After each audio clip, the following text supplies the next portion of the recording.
Jika mengetahui aib maka hendaklah kita menutupi dan menyimpan rapat-rapat aib tersebut, jangan sampai melempar ke khalayak ramai. Kenapa begitu? Jawabannya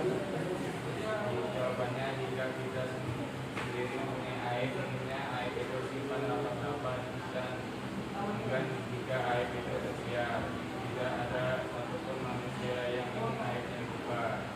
Aib adalah keburukan yang bersifat rahasia. Macam-macam aib. Pertama, aib zahir. Aib yang dapat menunjukkan tentang sesuatu lain.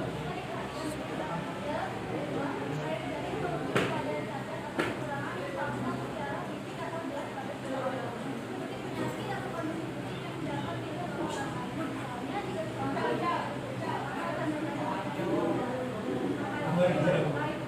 jika seseorang yang kedua ada aib tersembunyi, yaitu aib yang merujuk pada kekurangan, kesalahan atau hal-hal negatif tentang seseorang yang tidak diketahui oleh banyak orang atau tidak terlihat secara umum.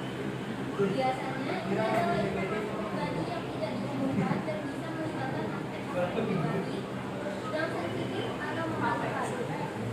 Ambil contohnya seperti beras yang sudah tercampur antara beras premium, super, dan golongan yang biasa, atau kacang-kacangan yang bagus alatnya sementara yang bawah manisnya kurang baik. Semuanya tidak kelihatan jika tidak diurai atau dibuka semuanya. Kedua macam aib ini dapat disematkan kepada manusia, meski yang banyak dibicarakan adalah aib yang masuk ke kelompok dua. Kedua aib yang ingin disembunyikan dan diusia, jangan sampai manusia terkhayalan ramai karena menimbulkan malu bahkan menyebabkan pindah.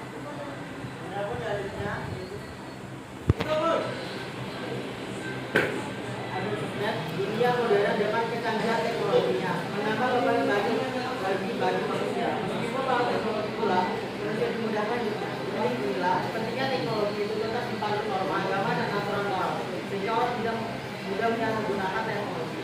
Di antara penyalahgunaan teknologi adalah orang begitu mudah membuka orang lain. Hal ini boleh jadi latar belakangi adanya rivalitas, persaingan, kesibukan, kepentingan, bahkan sifat diri sendiri yang diberikan pada diri kita. Kita mendidik kita, bahkan sejak kecil kita diajarkan untuk menjauhi perbuatan dosa dan kemaksiatan. Jikalau kita melakukannya, segera dan ingin bertaubat agar aibnya terkikis, sehingga hidupnya produktif dan optimal. Akhirnya keberhasilan demi keberhasilan yang didapatkan. Adapun dalilnya, Allah Subhanahu wa Ta'ala berfirman dalam Al-Quran surah An-Nur ayat 19 tentang perintah untuk ayat pertama.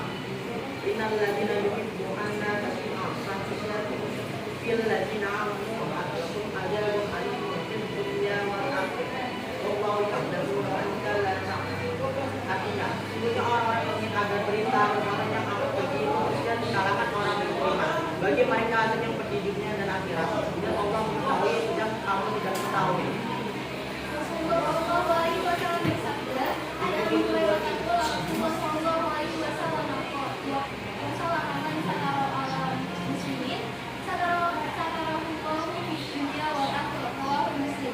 Artinya dari Abu Hurairah berkata, Rasulullah Shallallahu Alaihi Wasallam bersabda, barang siapa menutupi aib saudaranya di dunia, maka Allah akan menutupi aibnya di dunia dan di akhirat. Hadis riwayat Muslim.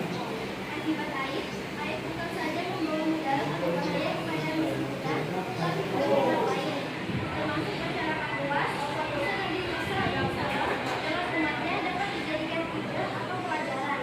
Secara umum, misalnya seperti berikut terjadi hal ganjil atau sang Nabi mengajak umatnya untuk sholat istiqomah. Anehnya, sholat dilakukan ternyata mungkin tidak boleh. Akhirnya sholat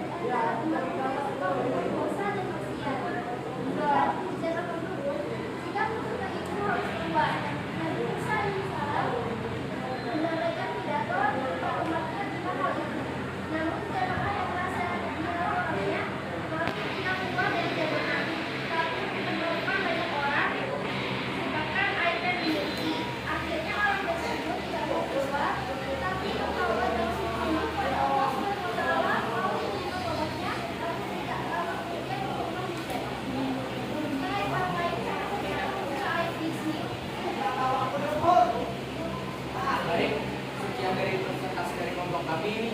Mohon maaf jika ada salah kata. Wassalamualaikum warahmatullahi wabarakatuh. Waalaikumsalam.